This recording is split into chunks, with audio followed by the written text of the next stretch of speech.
Bu videoyu üniversitelerden yeni mezun olmuş, iş arayan, bankacılığı düşünen, İktisadi İdari Bilimler Fakültesi mezunları için çekiyorum. KPSS düşünmeyen, özel sektöre yönelen mezunlarımızın ilk aklına gelen yerlerden bir tanesi bankalar. Tabii ki bankada yeni mezun olunca en alttan başlamak gerektiği için gişeden başlanıyor. Peki gişeci ne iş yapar? Gişeci para yatırma, para çekme, havale, EFT, fatura yatırma gibi işlemlerden sorumlu kişidir. ATM'den de genelde gişeci sorumludur. Genellikle bankaları en ön yüzüdür. Müşteriyle ilk teması kurar ve işlemleri hızlıca gerçekleştirir.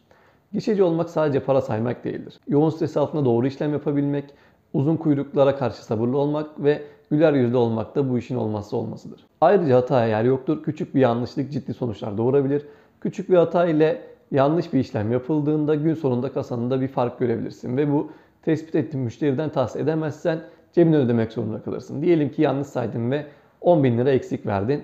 Tespit edemezsen gün sonunda kasa fark kesersin. Bu senin maaştan kesilir. Zaten 3 kuruş para alıyorken bir de üstüne maaşından kesilince bu tabii ki zoruna gider. Geçim zorluğunu yaşarsın. Ben 4 yıla yakın yaptım bu işi. Çok şükür hiç kasa farkı vermedim ama bir kere 5 euro bir kasa farkım vardı, eksiğim vardı. Çok aradım, işte fişlerine baktım, faturalara vesaire baktım, müşterilerle görüştüm falan. Bir türlü bulamadım. Kasa farkı kestim. İşte hesabıma hemen eksi hesap açılıyor. İşte 5 euroluk bir eksi hesap açıldı. Maaşı bitince oradan çekilecek falan. Ertesi gün geldiğimde para sayma makinesini kurcalıyorum.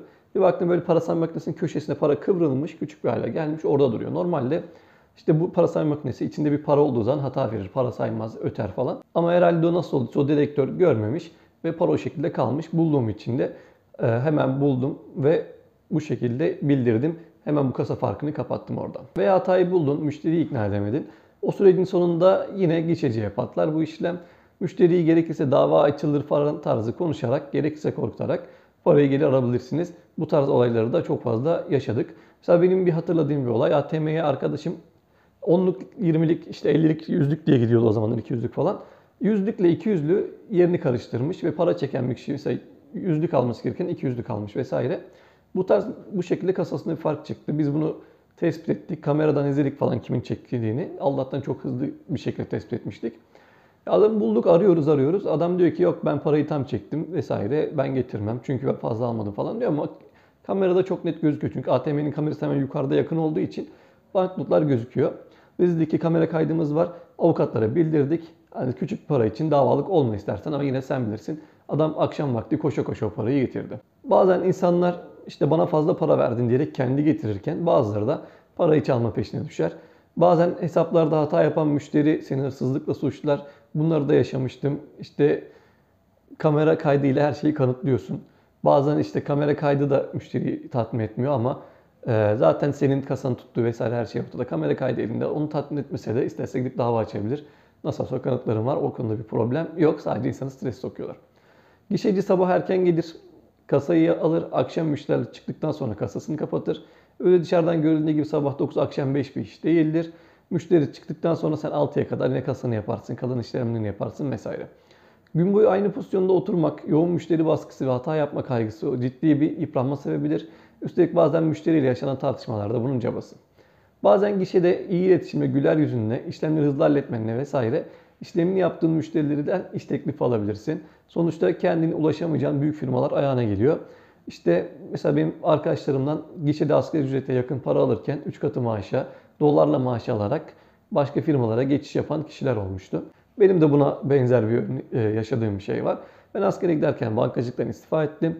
Askere gidip döndükten sonra işte tabii ki iş bakıyorum kendime. Bankada benim müdürlüğümü yapan kişi büyük bir gayrimenkul firmasında CEO oldu. Ben de onu aramıştım ama ben başka bir inşaat firması, başka bir gayrimenkul firması için aramıştım. Bana referans olur musunuz diye. O da benim işte finansçı eksiğim var.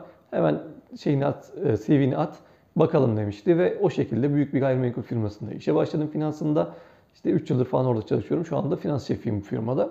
Yani bankacılık her zaman olumsuz olarak düşünmeyin. Bu şekilde belki hiç alakanız olmayan kapılar size açabiliyor. Yeni başlayan bir gişe görevlisi genellikle asgari ücretin biraz üzerinde bir maaş alır. Mesela asgari ücret 24 bin ise 27 bin alır, 28 bin alır, hadi 30 bin alır. Ama deneyim arttıkça da kazancı artar. Ayrıca performansa bağlı olarak da bireysel müşteri temsilcisi, KOBİ müşteri temsilcisi, işte ya da operasyon yönetmeni gibi pozisyonlara da geçiş imkanı vardır. Bu terfi ala ala müdürlüğe kadar uzanan bir yolculuktur aslında. Gördüğünüz şu anda tanıdığınız o bütün banka müdürlerinde %90'ı gişede başlamıştır.